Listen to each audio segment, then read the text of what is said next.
Então diz assim o Senhor, Evangelho de Mateus, capítulo 21, versículo 8.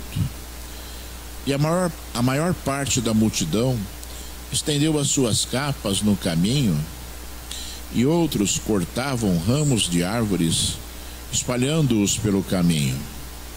E as multidões, tanto as que iam adiante dele como os que o seguiam, clamavam: Hosana ao filho de Davi, bendito o que vem em nome do Senhor, Hosana nas maiores alturas. E quando Jesus entrou em Jerusalém, toda a cidade se alvoroçou. Perguntavam: quem é este? E as multidões respondiam: este é o profeta Jesus, de Nazaré da Galileia. Jesus entrou no templo e expulsou todos os que ali vendiam e compravam. Derrubou as mesas dos cambistas e as cadeiras dos que vendiam pombas. E disse-lhes: está escrito, a minha casa será chamada casa de oração, mas vocês estão fazendo dela um covil de salteadores. Cegos e coxos se aproximaram de Jesus no templo e ele os curou. Mas quando os principais sacerdotes e escribas viram as maravilhas que Jesus fazia e as crianças que gritavam no templo: Hosana ao filho de Davi, ficaram indignados e perguntaram a Jesus: você está ouvindo o que estão dizendo? Jesus respondeu: sim, vocês nunca leram? Da boca de pequeninos e crianças de peito tiraste o perfeito louvor? Somente até aqui. Aleluia. Filho do Deus Altíssimo, meu Senhor, Jesus de Nazaré, labarrou de candalabasubia, raia, cerebicandalabacheias, o Deus exaltado e rei glorificado, Senhor. Eu te peço agora, meu Senhor, Pai, ó Deus, exalta o teu nome através desta ministração, Senhor. Glorifica o teu nome, Senhor, através desta ministração, Senhor. Fala aos nossos ouvidos, Senhor. Fala alto aos nossos corações, Senhor. Fala, Senhor, de toda a terra, Pai, no profundo da alma, Senhor. Ó Deus, eu te peço em nome de Jesus, me envolve no teu manto santo agora, Senhor. Que os meus ouvidos sejam ungidos agora, tocados por ti, meu Senhor. Toca nos meus lábios, Senhor. Toca no meu coração, na minha mente, Senhor. Me domina agora, Senhor. Domina, Senhor, as minhas emoções. Domina os meus sentimentos, Senhor. Domina a minha vida agora, Senhor, para que a tua palavra seja manifesta com poder, Senhor, com poder, Senhor, porque somente tu podes fazer esta obra, Senhor, para a glória do teu nome, Senhor, somente para a glória do teu nome, meu Senhor. Então seja exaltado e seja glorificado o nome de Deus para todos sempre. Aleluia, graças a Deus. Deus seja louvado. Aleluia.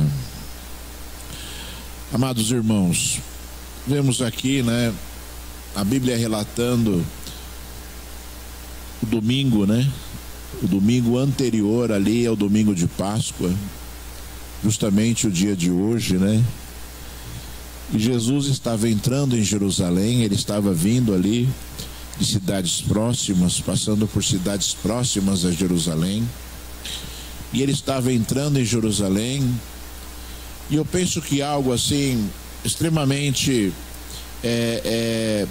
bonito, e extremamente bom, para edificar as nossas vidas, porque apesar de nós vermos ali relatos e vermos ali situações, de Jesus sendo desprezado, de Jesus sendo ali abandonado, de Jesus sendo completamente ignorado pelos judeus, nós vemos que a obra de Jesus teve um sentido espiritual para aquele povo também. Não foram todos os judeus, que condenaram Jesus e crucificaram a Jesus. Não foram todos que rejeitaram a Jesus. Não foram todos ali que deixaram de ouvir a verdadeira palavra de Deus, e simplesmente ignoraram aquilo que Jesus falava, mas houveram pessoas que reconheceram Jesus como o enviado de Deus, que reconheceram Jesus como aquele que era o Messias, o Cristo, aquele que era anunciado por Deus desde os primórdios, desde a criação do homem. E é importante nós nos lembrarmos disso, porque Jesus tinha inúmeros seguidores que eram seus discípulos, que eram seus apóstolos, que eram aí as mulheres que acompanhavam os seus apóstolos, né? E também pessoas que não foram relatadas na Bíblia, e pessoas que sentiram, e pessoas que identificaram em Jesus o cumprimento da palavra de Deus. Jesus estava entrando ali em Jerusalém, e a Bíblia diz que uma multidão começou a exaltar ali Jesus como o Messias, e começou ali a estender as suas capas pelo caminho para que Jesus passasse, e começaram ali a arrancar, né, folhas de árvores, pondo ali, né, no chão também para que Jesus passasse, e eles começaram a gritar e começaram ali a exaltar o nome de Deus, dizendo: Hosana, Hosana ao filho de Davi, bendito o que vem em nome do Senhor. Hosana, irmão, significa, né, é um clamor por salvação.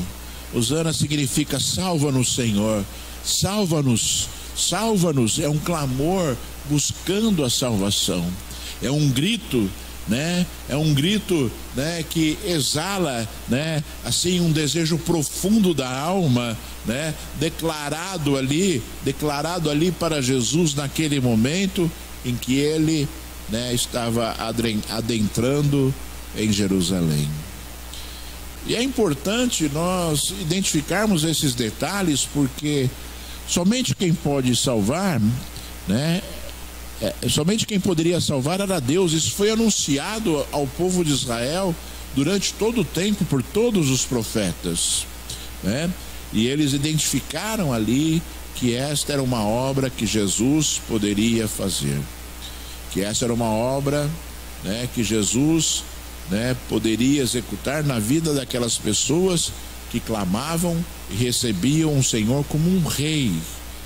Jesus vinha montado num jumentinho, mas ele foi aclamado e anunciado por aquela multidão como se fosse um rei, né?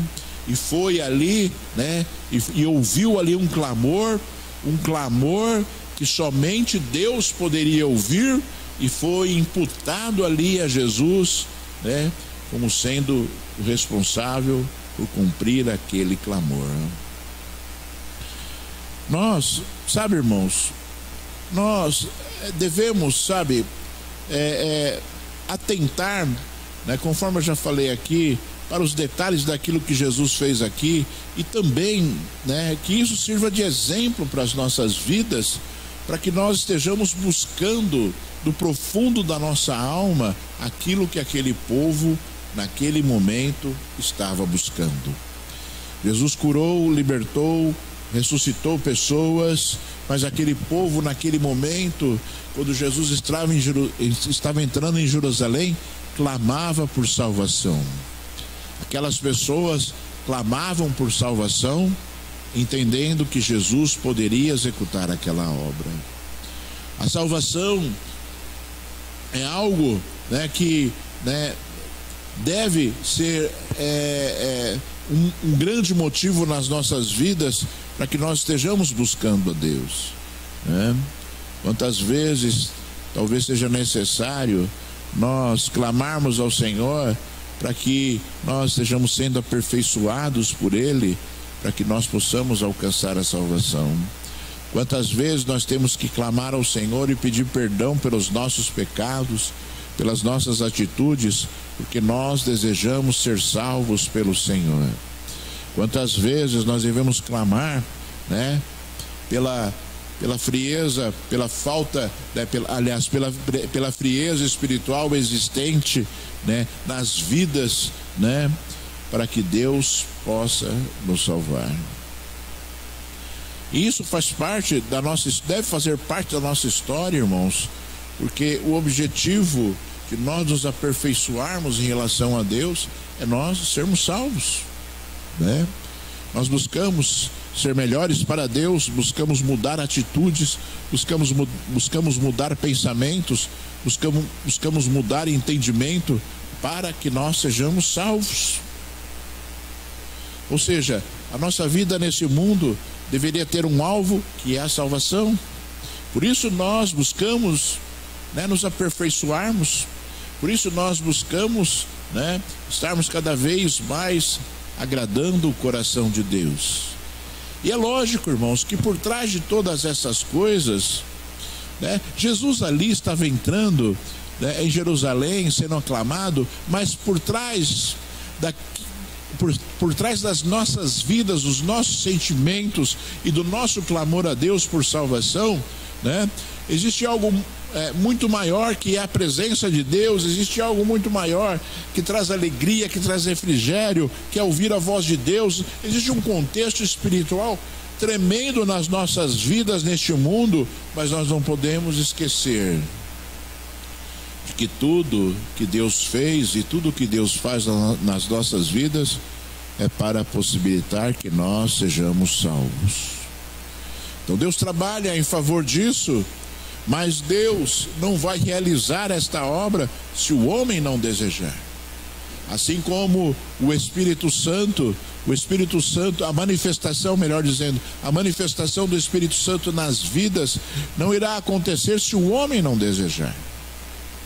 Não irá acontecer se o homem não trabalhar para que isso aconteça. Ou seja, todas as coisas que foram prometidas por Deus nas nossas vidas, elas vêm por merecimento, elas vêm, né, por conta de atitudes que motivam Deus a executar determinadas coisas nas nossas vidas.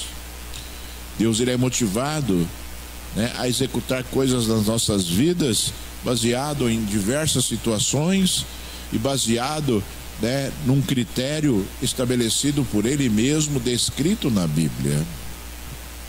Então, irmãos, sabe, né, no seu dia a dia, na sua busca, na sua leitura bíblica, ou, sabe, na sua oração, ou durante, né, quando você está cantando um louvor, quando você está se motivando ali a executar coisas, né, que vão aumentar o seu contato com Deus, que você esteja se lembrando sempre que o nosso Deus está atento a tudo aquilo que nós fazemos, esperando responder tudo aquilo que você busca, e muitas vezes, né, com um resultado muito maior do que você espera. O nosso Deus é assim. Nós buscamos algo de Deus, Deus dá mais. Por quê? Porque muitas vezes a nossa sabedoria e a nossa humildade e o nosso senso de merecimento, muitas vezes ele é inferior àquilo que Deus enxerga. Alguns acham que merecem coisas de Deus e não merecem, mas alguns, né, acham que não merecem as coisas de Deus, mas Deus entende diferente. Deus entende, né, a verdade. Deus não erra, Deus não faz coisas erradas, Deus não faz coisas antes do tempo, Deus não faz coisas depois do tempo. Deus faz as coisas de forma perfeita, e a nossa vida em Deus tende a vitórias, tende a ser uma vida abençoada, porque Deus, na perfeição dele, não faz coisas erradas. É por isso que o servo de Deus, é por isso que aquele que é fiel a Deus é abençoado, porque Deus não faz coisas erradas na nossa vida para dar errado. Não existem coisas que Deus faça que possa dar errado nas nossas vidas. Você compreende isso? Tudo que Deus faz é perfeito, tudo que Deus faz dá certo. Tudo que Deus faz dá certo. É por isso que nós devemos confiar nele. E é por isso que nós devemos dizer a ele constantemente: Senhor, a minha vida pertence a ti. A minha vida pertence a ti. Que bom seria também, né, irmãos, entre aspas, né? Que bom seria se aquilo que a gente fala para Deus, Deus ouvisse e acreditasse. Que coisas muito bonitas são faladas, né, para o Senhor, coisas muito fortes são faladas para o Senhor, mas algumas vezes essas coisas muito fortes e muito bonitas não representam a vida da pessoa. Então tem pessoas que vão falar para Deus: Senhor, cuida da minha vida, né? Mas não vão dar oportunidade para o Senhor de cuidar.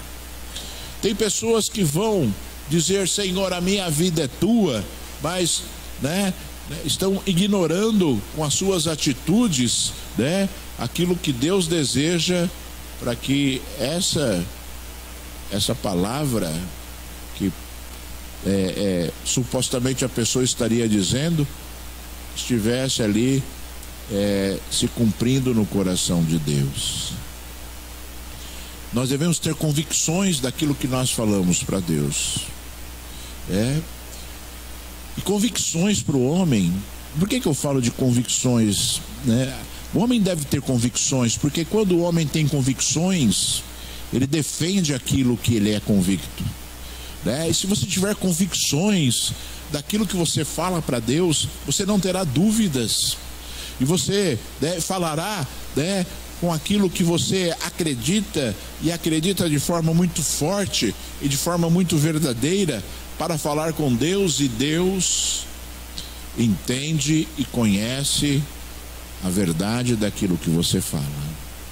Então as convicções das suas palavras, as convicções das suas atitudes, as convicções da sua fé, obviamente a fé é uma convicção, elas devem ser o que? Nítidas e muito fortes na sua vida, para você poder defendê-las, para você poder defendê-las, né?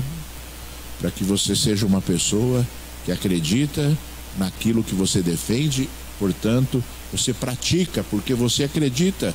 Se eu acredito, eu pratico. Se eu tenho convicções, eu defendo aquilo que eu falo e como eu ajo. Isso é muito importante, né? Para que a sua vida espiritual ela seja uma vida abençoada, né? Uma vida certinha, né? Uma vida aonde, né, a alegria e a paz do Senhor transbordem, aonde você se sinta completamente amparado pelo Senhor. Você olha ao seu redor e você lembra, né, de dias atrás, de anos atrás, você fala assim: o Senhor me guardou, o Senhor me protegeu, o Senhor cuidou da minha vida. E você se lembra do dia de hoje e você vai lembrar: o Senhor está cuidando da minha vida, né? Eu estou aqui hoje porque o Senhor está cuidando da minha vida. Eu tive, né, sustento hoje porque Deus está cuidando da minha vida, né? Tudo isso deve fazer parte da nossa convicção e da nossa fé. Porque quando você se lembrar do passado e quando você, né, perceber o presente, você vai entender e compreender que Deus continuará cuidando de você amanhã e nos anos posteriores, porque Ele não muda. Portanto, nas suas lutas, ansiedades, você conseguirá vencer de forma muito fácil, porque você vai se lembrar de tudo aquilo que Deus te prometeu, e de tudo aquilo que Deus já fez, e de tudo aquilo que Deus faz para as nossas vidas, não é? Se nós olharmos, o povo de Israel no deserto, quando Deus, né, sentenciou o povo a andar 40 anos pelo deserto, por causa da infidelidade e da rebeldia do povo, você vai perceber, né, que coisas miraculosas aconteciam, né, no decorrer dessa jornada, porque o povo estava andando no deserto. né? Porque o lugar deserto é um lugar árido, é um lugar de dificuldade, não é um lugar que deveriam habitar, né? Não é um lugar, né, definido por Deus para uma habitação, né? É um lugar árido, é um lugar de dificuldades, é um lugar onde o ser humano por si só, pelo ambiente ali, né, que existe ali no deserto, é um lugar de dificuldades, de lutas. E Deus, ele estava ali colocando sobre o povo a sua providência, os seus milagres, porque não é normal haver vida no deserto, não é normal um povo habitar no deserto. E Deus, ele possibilitou tudo isso executando milagres, e Deus possibilitou tudo isso fazendo coisas inimagináveis para que o povo pudesse alcançar as suas vitórias, para que o povo pudesse vencer ali, né, as dificuldades e as lutas de um lugar onde era impossível, né, acontecer aquilo que acontecia. E nós eventualmente vamos precisar desses milagres na nossa vida, e Deus sabe disso, e Deus deseja executar esses milagres nas nossas vidas para que você, né, mais para frente se lembre daquilo que foi, e para que você, né, para as pessoas que estão ao seu redor, enxerguem, né, que coisas impossíveis aconteceram na sua vida, né? Para que pessoas ali, né, no futuro, quando enxergarem ali, né, quando verem as palavras que você fala, né, olhem para a sua vida e falem assim: realmente, né, somente um milagre poderia ter acontecido para que isso fosse tivesse acontecido. Somente um milagre deveria ter sido feito para que pudesse ter acontecido determinadas coisas que as pessoas veem na sua vida, né? É interessante, irmãos, eu estou instalando uns vidros lá em casa e foram umas pessoas lá instalar, né? E um deles é pastor. Foram 3 pessoas, né? Ficaram 4 dias lá, não acabaram ainda, mas... E um deles é pastor. Um deles... e 2 deles são pessoas assim que têm um coração voltado para Deus, né? E a gente começou a falar muito de Deus e das coisas que são de Deus, né, ali naquele lugar, e aí falando a respeito do ministério, eu falei, eu escrevi um livro, né, e aí uma pessoa falou assim: deixa eu ver o livro, né? Se eu tenho um livro aí, eu queria ver o livro, né? Aí eu levei o livro para ele, dei para ele, né? E aí comecei a conversar com o pastor também. Quantas coisas bonitas, sabe? Quantas coisas boas a gente enxerga em cada um, né? Ele enxergou muitas coisas sobre a minha vida, eu enxerguei muitas coisas sobre a vida dele. E isso tudo, irmãos amados, parece que nada acontece, né? Parece que a gente trabalha, às vezes parece que a gente trabalha de forma infrutífera, às vezes parece que o nosso esforço, ele é algo, né, que não tem efeito, mas Deus não pensa desta forma. Mas Deus, a mente de Deus, ele trabalha de forma diferente. E Deus, ele enxerga, né, os mínimos detalhes, e Deus enxerga, né, o coração do homem como nós mesmos não conseguimos enxergar por conta das influências das nossas emoções, mas Deus, ele consegue enxergar tudo, identificando cada atividade que você faz para ele, identificando, né, cada palavra que você fala em favor dele, identificando cada movimento que você faz, sem compreender ou entender o alvo ou quantas pessoas serão alcançadas, né? Deus, ele compreende tudo e entende tudo, né? E ele também ajuda em todas as circunstâncias e em todos os momentos, né? Porque nós devemos ter convicções para executarmos aquilo que nós fazemos, porque se nós temos convicções, nós vamos defender, e defender de forma muito forte, né?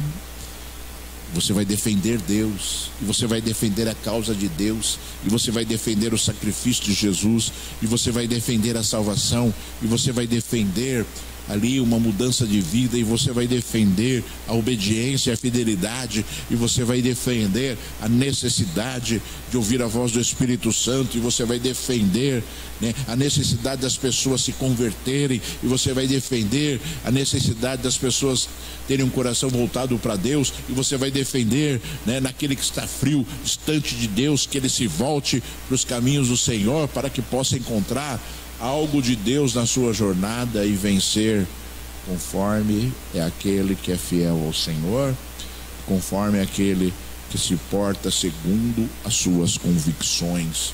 E as nossas convicções, né, estão na Bíblia, né? As nossas convicções, né, são baseadas naquilo que Jesus falou, naquilo que Jesus fez. E aí, irmãos, olhem só. Então o povo ali clamava por salvação. Hosana, Hosana, Hosana, clamava por salvação. E acreditava que Jesus era o enviado de Deus para que isso acontecesse. E a Bíblia diz que Jesus entrou em Jerusalém e depois entrou no templo. Ele entrou em Jerusalém e depois entrou no templo. Então você imagina as pessoas estendendo as suas capas, colocando ali folhas de árvores no caminho para Jesus passar. Você imagina essa grande multidão gritando e louvando e adorando ali a Jesus, né? Acompanhando o Senhor ali, né? No caminho para até ele chegar e entrar no templo. E é importante, sabe, a gente identificar assim aquilo que Jesus fez. A primeira coisa que Jesus fez quando entrou em Jerusalém foi ao templo, foi ir ao templo.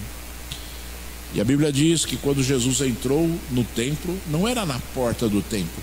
Quando Jesus entrou no templo, no pátio ali do templo existiam vendedores, cambistas, homens com animais para venderem ali para o sacrifício, homens trocando dinheiro, porque vinham muitas pessoas de fora, de diversas regiões, tinham dinheiro diferente e não se podia ofertar ao Senhor ali, não se podia colocar ali no gasofilácio uma moeda com uma esfinge de alguém, né, que demonstrasse ali, né, que esse homem era tipo assim um deus ou um semideus, como era César.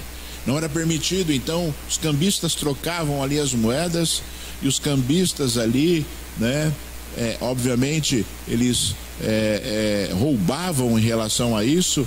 Eles se usavam ali do poder ou do direito que eles tinham ali de trocar o dinheiro para conquistar vantagens, e eles tinham que dar um percentual do seu lucro para os sacerdotes. Um percentual de tudo o que eles vendiam ali ia para os sacerdotes. Cerca de 15% de tudo que acontecia ali, né, iam para os sacerdotes. E normalmente quem tinha autorização de estar ali eram os parentes dos sacerdotes, né? As pessoas, elas, né, estavam interessadas, as pessoas que vendiam ali estavam interessadas no lucro e não em suprir uma necessidade de uma pessoa que não tinha como fazer aquilo que a lei ordenava, né, naquele momento, para executar a sua adoração e o seu louvor. Então as pessoas transformaram realmente, né, aquele ambiente num lugar de comércio.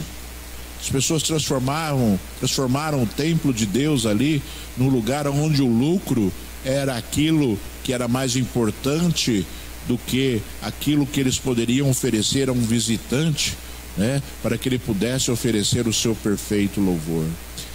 Os sacerdotes, eles não estavam preocupados em dar condições às pessoas para adorar a Deus. Eles estavam preocupados em obter o lucro daquela transação, em obter ali a sua comissão daquele momento ali na casa de Deus.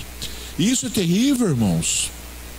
Todas as vezes que as pessoas, elas perdem ali o foco das situações, eles perdem o foco. Todas as vezes que as pessoas perdem o foco dos objetivos de Deus em estabelecer coisas, né? As pessoas, elas com certeza irão irritar de forma terrível o coração de Deus. A Bíblia diz que Jesus entrou ali, derrubou todas as barracas dos cambistas, né? Quebrou as jaulas que prendiam os animais, né? Ele destruiu tudo aquilo que estava acontecendo ali e disse que aquelas pessoas tinham transformado a casa de Deus num covil de ladrões. Num covil de ladrões. E era exatamente o que acontecia ali, né? E com certeza todo o foco que Deus tinha para realizar, tudo aquilo que Deus tinha para realizar no templo era cerceado e anulado por conta das atitudes daquelas pessoas. E nós devemos, irmãos, fazer uma análise disso nos dias de hoje. E existem muitas situações dentro das igrejas hoje que a gente vê as mesmas condições, os mesmos pensamentos, as mesmas visões. As pessoas muitas vezes constroem igrejas enormes, né? Só que a igreja enorme custa caro, e quando custa caro, muitos funcionários, né? E quando custa caro, as pessoas voltam à igreja para arrecadar dinheiro, ao invés de voltar à igreja para a adoração e o louvor a Deus, né? Isso é um erro, sabe? A igreja precisa de dinheiro, mas voltar à igreja, focar a igreja na arrecadação do dinheiro para realizar a obra, está longe daquilo que Deus estabeleceu. Está longe daquilo que Deus definiu como sendo correto, né? E Deus, Ele cuida da sua igreja. Deus, como cuida de nós, Ele cuida da sua igreja, sabe? E nós não precisamos usar de subterfúgios, né? Para que a obra de Deus, ela seja manifesta da forma como Deus deseja, porque Deus deseja o quê? Aquilo que seja realizado, aquilo que está no coração dele, aquilo que está no coração dele, sabe? E não pode haver inversões, não pode haver trocas. As pessoas, elas não podem ser motivadas, né, por motivos que não sejam o motivo, né, de entregar o seu coração a Deus, de vir à igreja para adorar ao Senhor, né? E com certeza o Espírito Santo de Deus tratará as outras questões na vida da pessoa, motivando-a a fazer aquilo que é correto, motivando as multidões a fazerem aquilo que está no coração dele. Então o homem erra muitas vezes, e muitas pessoas são influenciadas pelo erro e aprendem errado. Eu sempre falo assim, né? Tem pessoas que aprendem errado. Tem pessoas, né, que são ensinadas as coisas de forma errada e vão praticar as coisas erradas achando que é certo, né? Como eu disse aqui para vocês, já disse aqui uma vez eu vi um pastor, né? E ele era o pastor titular da igreja. Eu era um dos obreiros da igreja, e ele reuniu ali, né, a diretoria da igreja para anunciar ali que um dos obreiros tinha praticado um pecado e que ele pretendia afastar o obreiro, né, das atividades da igreja por um tempo, e iria proibir que ele tomasse a Santa Ceia do Senhor. É interessante, obviamente, que, né, todas as circunstâncias sejam tratadas, né? O obreiro, ele tem que ser repreendido, ele tem que ser ali, né, doutrinado a entender o seu erro. E aí eu lembro que eu perguntei assim, mas me diz uma coisa, ele se arrependeu? Ele pediu perdão do pecado, né? Ele chorou, né? Ele mostrou algo em relação, né, a arrependimento? O pastor falou, não, ele, né, percebeu o erro, pediu perdão, né, pediu perdão para Deus, tal. Aí eu falei para o pastor assim, eu falei, olha pastor, acho que o senhor está certo, acho que o senhor tem que realmente afastar ele, né, das atividades da igreja por um tempo, para que ele possa refletir em relação a isso, para que a igreja não se escandalize, né, com a situação. Mas ninguém pode impedir o homem de tomar a Santa Ceia. Ninguém pode impedir o homem de tomar a Santa Ceia. Eu falei para ele isso na frente de todo mundo, né?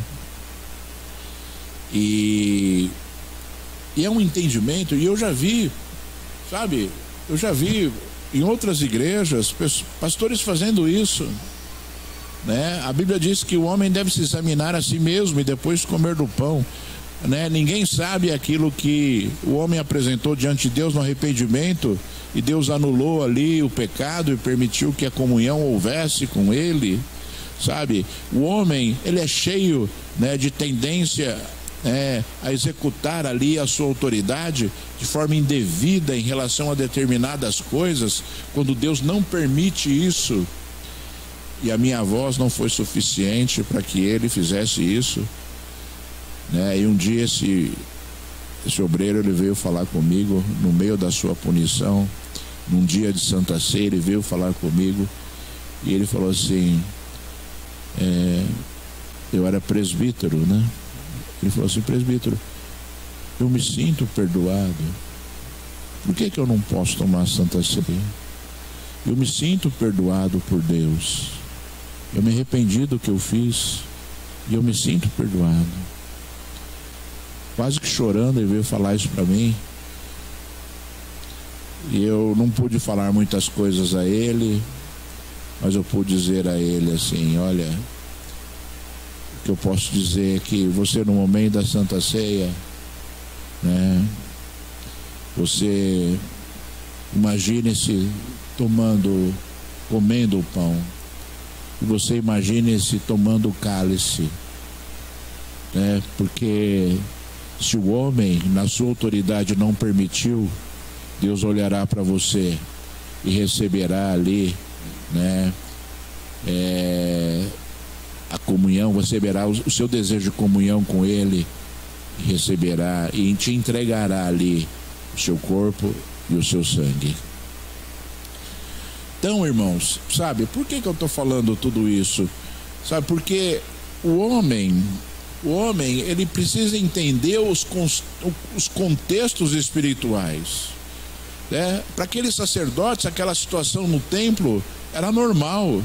Para as pessoas que iam ali trocar dinheiro, era normal. Para as pessoas que iam ali, né, comprar uma pombinha para fazer um sacrifício, independentemente de entender aquilo que estava fazendo, né, porque estava tudo à disposição dela, era normal. Então, as pessoas não compreendiam, né? Essa situação levava as pessoas a não compreender, né, aquilo que estava no coração de Deus quando Ele instituiu, né, tudo aquilo que deveria acontecer no templo, né? As pessoas começaram a pegar aquela situação ali, né, aquele comércio ali, e serem influenciadas de forma negativa, né, deixando de lado aquilo que Deus desejava para cumprir um simples ritual que não chega a lugar nenhum, sabe? E nós, como pessoas de Deus, nós devemos, sabe, fazer todas as coisas para Deus com muito entendimento, para que nós não pequemos em relação a Deus. Eu penso, sabe, né, eu penso, por tudo aquilo que Deus me ensinou, que aquele pastor que determinou o juízo sobre aquele obreiro deve ter sofrido as consequências da sua atitude em algum momento. Em algum momento da sua vida ministerial ou espiritual, Deus vem, né? Porque aquele que tem autoridade espiritual, ele tem que ter muito cuidado para não errar, né? Porque a responsabilidade espiritual é muito grande, e se o homem ele age de forma equivocada ou influencia, né, o seu irmão a praticar coisas que não devem, esse homem está pecando, e pecando terrivelmente contra Deus, né? Por isso você, sabe, você procure, sabe, no seu coração, compreender o coração de Deus, né? Compreender o coração de Deus quando Ele fala, quando Ele falou. Você precisa conhecer, né, o sentimento, né, que Deus tinha quando falou determinada situação, para que você conheça Deus, né? A Bíblia diz que a mente de Deus é insondável. Os pensamentos de Deus não são os nossos pensamentos, porque os pensamentos dele são muito maiores, mas o coração de Deus, quando falou ou quando fala, a gente consegue entender, né? A gente consegue compreender, a gente consegue identificar, sabe, o motivo pelo qual Deus falou determinada coisa. A gente consegue identificar o motivo pelo qual Deus estabeleceu determinada coisa. A gente consegue, irmãos. O homem consegue. Sabe por quê? Porque nós temos o Espírito Santo de Deus, né, que vem aos nossos ouvidos e ele fala: olha, isso significa isso, né? O Senhor deseja isso, que você pratique desta forma por causa disso. Sabe, nós temos grandes privilégios neste mundo para que nós não erremos, para que nós estejamos, sabe, praticando coisas que devem ser praticadas, sabe? Então, quando Jesus, ele se revoltou, praticou aquela atitude, né? Você olha assim para Jesus, né? E talvez você tenha uma imagem de Jesus assim, de uma pessoa assim, meiga, dizendo palavras amorosas, dizendo palavras ali amáveis, né? Mas o Senhor Jesus era muito bravo, irmãos. O Senhor Jesus, ele pegava no pé. O Senhor Jesus falava e falava de forma contundente. Não tinha passar a mão na cabeça, né? Jesus não passava a mão na cabeça. Jesus falava aquilo que ele tinha que falar, né? Assim como Jesus praticou aquilo porque ele tinha que praticar, né? Talvez seja surpreendente você, talvez nos filmes que você veja, você vê essa passagem bíblica e você vê Jesus praticando isso, talvez você pense assim: não, Jesus ficou nervoso, né? Jesus, ele fez aquilo que ele tinha que fazer para que ali as pessoas compreendessem a mensagem dele, compreendessem aquilo que ele estava falando. E ali, irmãos, né, depois que Jesus derrubou as mesas, né, e cadeiras das pessoas que vendiam os animais ali, ele disse, né, está escrito: a minha casa será chamada casa de oração, mas vocês estão fazendo dela um covil de salteadores.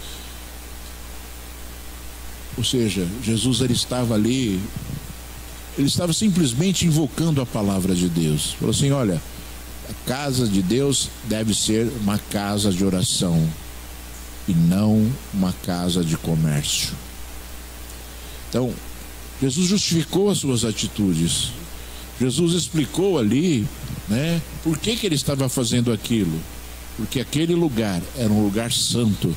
Aquele lugar era um lugar onde as pessoas deveriam praticar situações que as levassem a se aproximar de Deus, né? Que trouxessem um resultado efetivo de forma espiritual, um sacrifício, né? Existiam diversos tipos de sacrifícios. Então a pessoa, né, deveria levar o sacrifício para que o resultado das coisas que são de Deus sobre a vida dela acontecesse. Ou seja, sacrifício por agradecimento, né? Sacrifício por louvor, sacrifício para remissão de pecados, sabe? Então, nós, todas as coisas que são de Deus na nossa vida foram estabelecidas com um objetivo. Todas as coisas que são de Deus foram estabelecidas com um objetivo.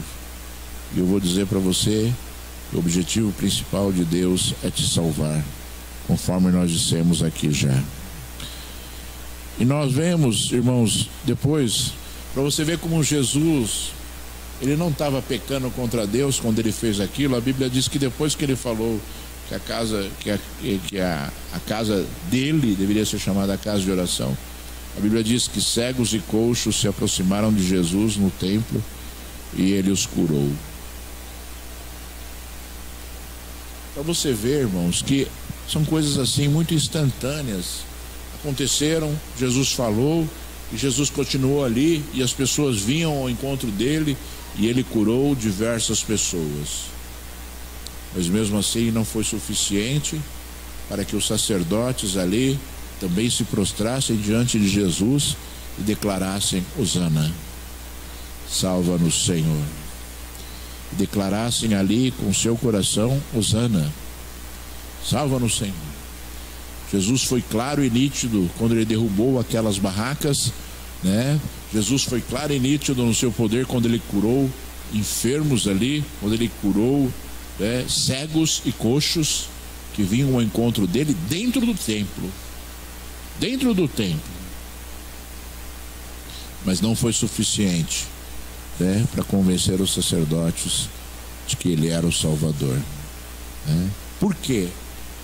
Porque os sacerdotes não tinham interesse em reconhecer Jesus como seu Senhor e como seu Salvador, porque eles iriam perder ali toda a sua autoridade e todo o seu poder ali, né, no meio do povo, e iam deixar de obter o seu lucro ali no templo. Transformaram verdadeiramente as suas vidas, né, num sepulcro podre, conforme Jesus falou, né? Bonito por fora, mas podre por dentro. Bonito por fora, mas podre por dentro. Isso tudo, irmãos, deve servir de alerta para as nossas vidas, sabe? Porque nós vemos as mesmas coisas acontecendo. Que você ao seu redor vê as mesmas coisas acontecendo. Você vê pastores ladrões, você vê pastores estupradores, você vê pastores assassinos. Hoje você vê de tudo. Hoje você vê coisas inimagináveis, mas você vê de tudo. Você vê de tudo. São homens, né, que deixaram o seu coração se corromper, né? São homens, né, que estão distantes de Deus e que perderam o sentido da vida, perderam ali, né, o sentido do clamor, né, de salvação, né? Perderam completamente o rumo das suas vidas, né? E você olha essas situações e é difícil até de você compreender. Pastores políticos que são corruptos, né? Você olha as situações e você até